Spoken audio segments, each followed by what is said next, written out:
အားလုံးပဲမင်္ဂလာပါဒီကနေ့မှာတော့ကျွန်တော်ရဲ့ customer ကျွန်တော်ဘိုင်လေးခေါ်ထားရဲဆိုတော့ကျွန်တော်ရှိုင်းမှာဖြစ်ပါတယ်ကျွန်တော် intro တုံးစုံရိုက်မှာပါ share ဖြုတ်မှာဖြစ်ပါတယ်အခုကတော့အရင်ဆုံးအနောက်တိုင်းကောင်းမှာဖြူအောင်လဲပေါ့နော်ရိုးရိုးရှင်းရှင်းတန်တန်လေးအရင်ဆုံးရှိုင်းမယ်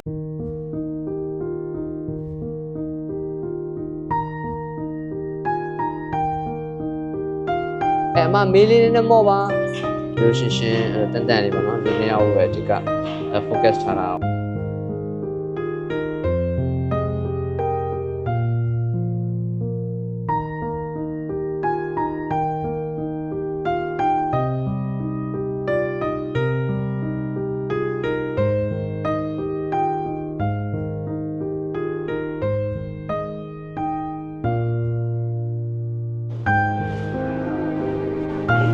ဒါကတော့ customer